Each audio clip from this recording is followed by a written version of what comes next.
다 함께 하나님의 말씀 로마서 12장 11절 말씀 보시겠습니다. 로마서 12장 11절에 있는 말씀입니다.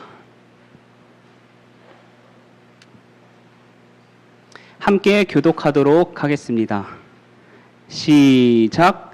부지런하여 게으르지 말고 열심을 품고 주를 섬기라. 아멘.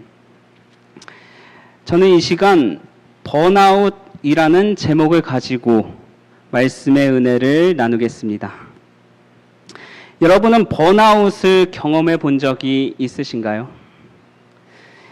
번아웃은 영어 단어이지만 한국에서도 일상어처럼 쓰일 만큼 많은 이들이 겪고 있는 현상입니다. 이 번아웃의 뜻은 에너지를 소진하다, 가열되어 고장이 나다, 다 타고 꺼지다의 의미를 가지고 있습니다. 지나치게 의욕적으로 일에 몰두하던 사람이 극도의 신체적, 정신적 피로감을 느끼면서 무력해지는 현상을 말합니다. 이 구체적인 증상으로는 기력이 없고 쇠약해진 느낌이 든다, 쉽게 짜증나고 노여움이 솟는다, 만성적인 감기, 요통, 두통과 같은 증상에 시달린다, 감정의 소진이 심해 우울하다는 감정을 느낀다, 업무량이 지나치게 많아 예전과 달리 열정이 사라졌다, 잠을 자도 피로가 누적되고 이전에 비해 더 빨리, 더 쉽게 지친다, 속이 텅 빈 것 같고 일과 자기 자신, 인생에 대한 회의감이 든다 라는 증상이 있습니다. 혹시 여러분 중에도 현재 번아웃 상태에 놓여진 분이 계신가요? 이 번아웃의 무서운 점은 이미 다 타버려서 꺼져버렸다는 것입니다. 회복의 기미가 잘 보이지 않는다는 것이죠. 어쩌면 우리의 신앙도 번아웃 상태가 되었는지 모르겠습니다. 한때는 뜨겁게 타올랐던, 그러나 지금은 다 타고 꺼져버린 상태. 안타깝게도 이 사회에서의 번아웃이 우리의 영적 상태에도 종종 번아웃을 불러일으킵니다. 일상이 지쳐 교회에 갈 힘이 없고 말씀을 볼, 기도를 할 힘이 남아있지 않습니다. 세상에서는 정말 부지런하게 살았을지는 몰라도 이것이 곧 영적 게으름을 초래하고 말았습니다. 현재 우리의 상태가 이와 같지 않은가 생각해 보게 됩니다. 영적으로 게으른 상태. 성경에서는 게으름을 이렇게 정의합니다. 마태복음 25장 26절 말씀입니다. 그 주인이 대답하여 가로되 악하고 게으른 종아, 나는 심지 않은 데서 거두고 해치지 않은 데서 모으는 줄로 내가 알았느냐. 한 달란트 받은 종은 자신이 마땅히 해야 할 일을 알고 있었습니다. 그러나 분명히 그 사실을 알고 있었음에도 불구하고 그 종은 받은 달란트를 어떻게 했죠? 땅에 묻어버렸습니다. 그 사실은 그의 말을 통해 알 수 있습니다. 마태복음 25장 24절 말씀입니다. 한 달란트 받았던 자는 와서 이르되 주인이여 당신은 굳은 사람이라 심지 않은 데서 거두고 해치지 않은 데서 모으는 줄을 내가 알았으므로. 아는데도 하지 않았다는 것입니다. 그런 종에게 주인은 악하고 게으른 종이라 꾸짖습니다. 이렇듯 성경에서는 게으름을 단순히 먹고 노는 것, 좀 쉬는 것을 게으름이라 정의하지 않고 마땅히 해야 할 일을 하지 않는 것을 게으르다고 말합니다. 더 나아가서 주님께 위탁받은 일을 우선순위에 두지 않는 것 또한 게으름에 해당됩니다. 마태복음 24장 47절로 49절 말씀입니다. 내가 진실로 너희에게 이르노니 주인이 그의 모든 소유를 그에게 맡기리라. 만일 그 악한 종이 마음에 생각하기를 주인이 더디 오리라 하여 동료들을 때리며 술 친구들과 더불어 먹고 마시게 되면 이렇게 주인이 맡긴 일을 우선순위에 두지 않고 먹고 마시게 되면 어떻게 되겠습니까? 생각지 않은 날, 알지 못하는 시간에 그 종의 주인이 이른다고 말하고 있습니다. 마땅히 해야 할 일을 알면서도 주를 섬기지 않는 것이 바로 게으름입니다. 그렇기 때문에 세상에서 번아웃 상태가 된다는 것은 부지런하게 살았다는 증거가 아니라 영적으로, 즉 하나님으로부터 게으르게 살았다는 증거가 되는 것입니다. 그래서 사도 바울은 이렇게 말합니다. 부지런하여 게으르지 말고 열심을 품고 주를 섬기라. 부지런한 게 무엇입니까? 게으르지 않는 것이 무엇입니까? 그것은 바로 열심을 품고 주를 섬기는 것입니다. 그런데 세상은 항상 뭐라고 말합니까? 하나님으로부터 게을러져라. 예배드릴 시간에 돈이나 벌어라. 하늘에 투자할 시간에 세상에 투자해라. 출애굽 당시 하나님의 백성을 대적했던 바로 왕도 이스라엘 백성들에게 이렇게 말했습니다. 바로가 가로되 너희가 게으르다 게으르다. 그러므로 너희가 이르기를 우리가 가서 여호와께 희생을 드리자 하는도다. 이스라엘 백성이 하나님께 희생 제물, 즉 예배를 드리러 간다는 것을 보고 바로는 게으르다고 말합니다. 이처럼 사단은 인간을 끊임없이 게으름의 늪으로 빠져들게 만들고 있습니다. 그러나 하나님의 창조 사역을 살펴보면 하나님께서는 태초부터 인간을 게으르게 창조하지 않으셨습니다. 영감의 글은 말합니다. 하나님께서는 당신이 창조하신 모든 생물이 일하도록 제정하셨다. 여기에 그들의 행복이 달려있다. 하나님의 대창조의 세계에서는 아무도 게으름뱅이로 창조되지 않았다. 우리가 유용한 일에 종사할 때 우리의 행복은 증진되고 우리의 능력은 발달된다.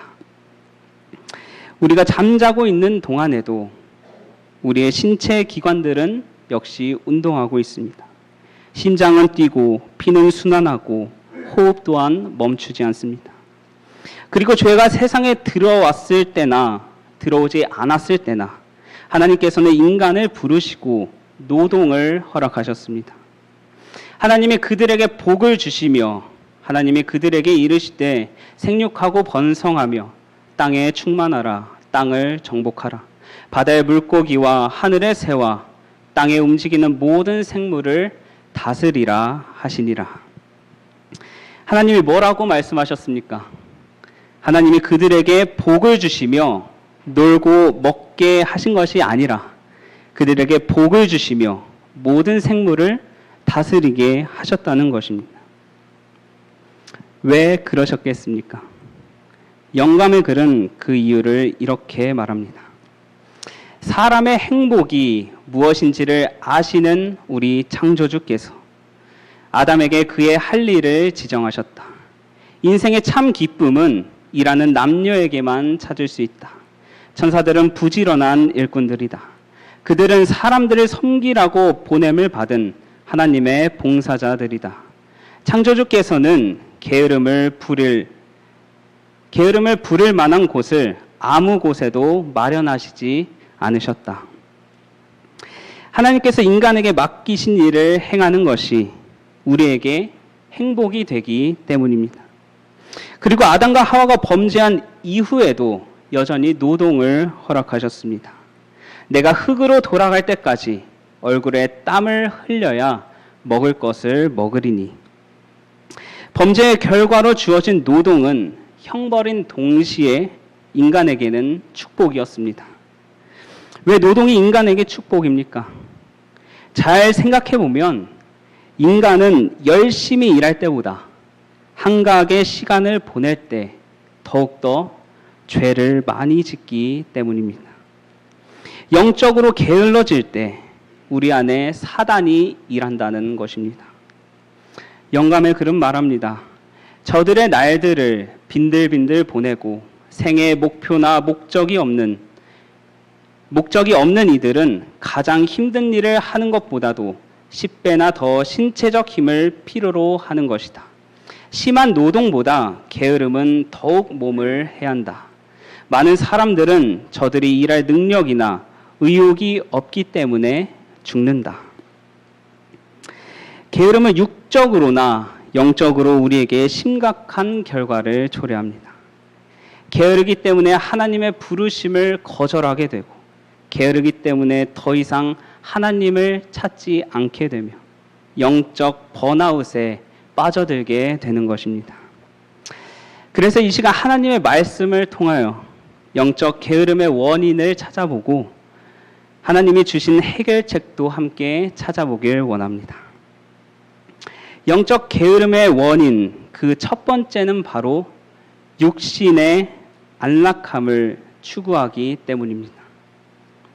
우리의 모본이신 그리스도께서는 어린 시절부터 편안한 삶을 추구하지 않으셨습니다. 어린 시절 요셉과 함께 목수의 일을 하셨으며 공생애가 시작되었을 때에는 40일을 밤낮으로 금식하셨습니다. 그리고 십자가에 달려 돌아가시기까지 하나님의 사명을 완수하셨습니다. 그리스도의 생애가 안락한 것이었다면 우리들은 쉽사리 태만해질 수 있었을 것이다. 그리스도의 생애가 지속적인 극기와 고난과 자기 희생으로 일관하신 두드러진 특징을 지녔으므로 우리들이 주님의 고난에 동참하는 자가 될 때 우리들은 아무런 불평도 할 수 없게 될 것이다. 그리스도의 안락하지 않았던 삶을 우리에게 먼저 보여주셨기 때문에 우리가 가야 할 길 또한 안락하지 않은 길임을 받아들여야 한다는 것입니다. 영감의 글은 육신적 안락의 결과에 대해서 이렇게 말합니다. 육신적 안락 속으로 빠져들어가 태망과 무관심과 게으름에 사로잡힌다. 이런 육신적 안락이 인간을 게으름에 사로잡히게 한다는 것을 누구도 잘 알고 있을까요? 사단도 너무나 잘 알고 있습니다. 그래서 세상을 점점 어떻게 만들고 있습니까? 점점 더 편안한 세상을 만들어가고 있습니다. 끝없이 육신의 안락함을 추구하게 만듭니다. 클릭 한 번으로 다 되는 세상. 손가락 까딱하면 모든 음식이건 물건이건 집 앞으로 배달이 옵니다. 우리의 삶의 편리를 제공하는 자동차는 또 어떻습니까? 수동으로 기어 변속하던 게 자동화가 되어 편해진 것도 모자라 요즘에는 자율주행이라고 차가 지가 알아서 굴러갑니다. 그리고 손가락 까딱하면 인터넷에는 좋은 설교들이 쏟아져 나옵니다. 교회에 가고 싶어지겠습니까? 코로나 때 경험해봤지 않습니까? 교회에 안 나오니까 참 편안합니다. 점점 더 편해지는 세상에서 인간은 한없이 육신적 안락을 추구하고 이것은 곧 영적 게으름을 초래하고 맙니다. 개인의 신앙 경험만 생각해봐도 그렇습니다. 영적으로 뜨거웠을 때를 생각해보면 육신적으로 안락했을 때입니까? 아니면 안락함에서 벗어났을 때입니까? 제 개인적 경험만 비추어 봐도 육신적 안락함에서 벗어났을 때 저의 신앙은 가장 뜨거웠습니다.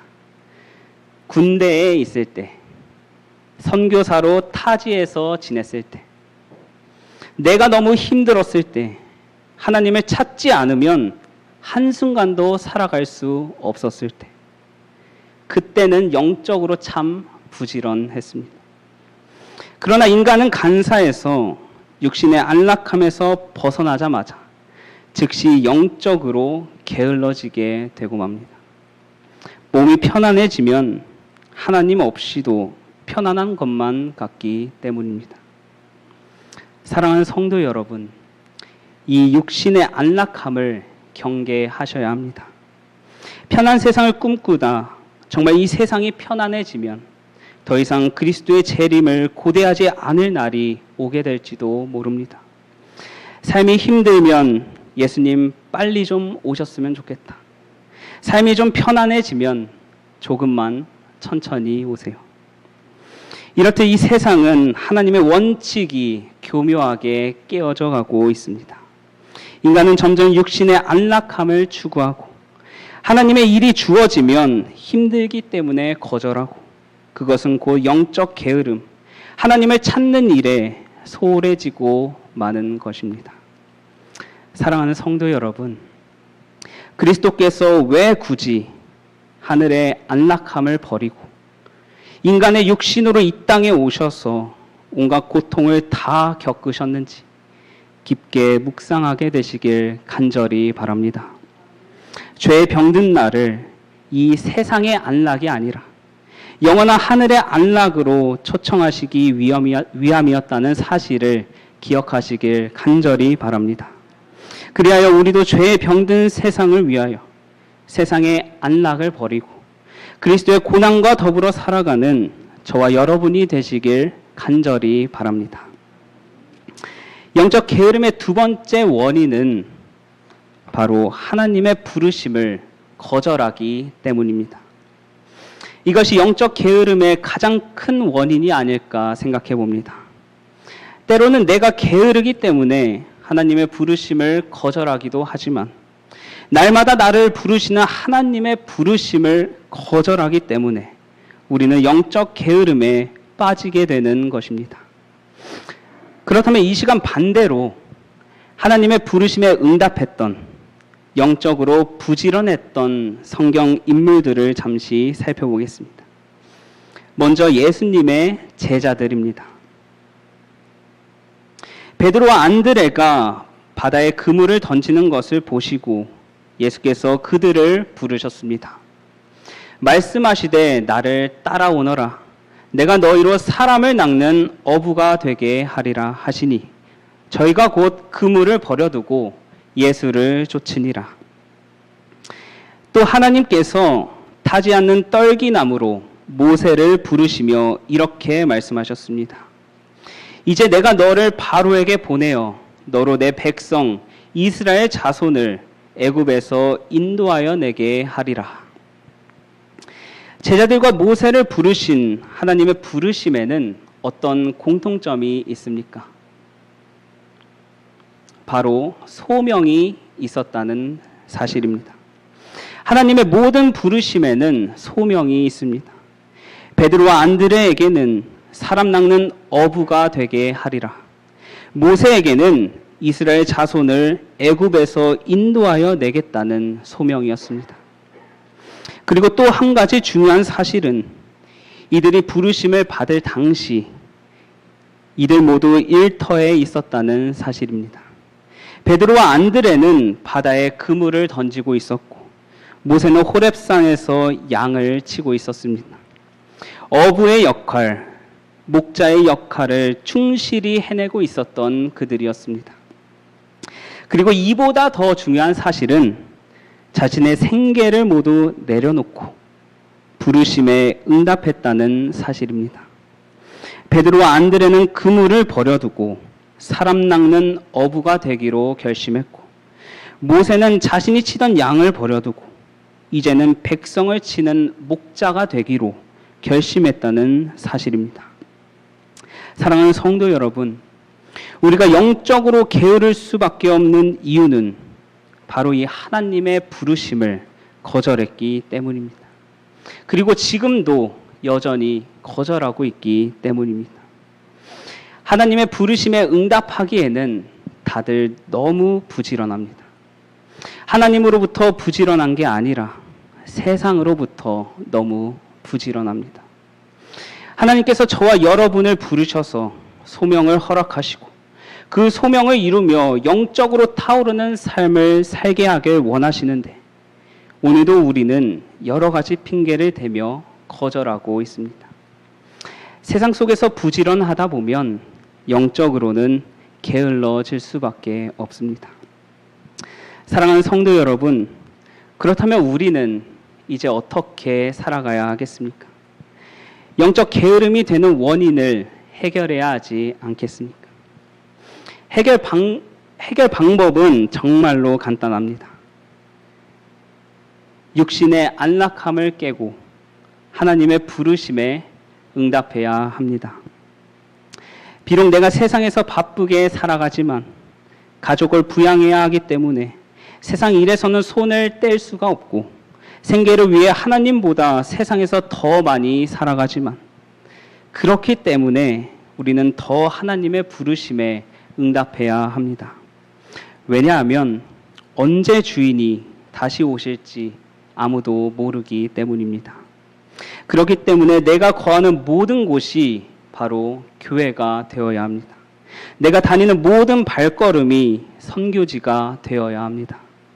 세상에서 너무 바쁘지만 바쁜 와중에서도 하나님의 부르심에 응답하며 살아가야 한다는 것입니다.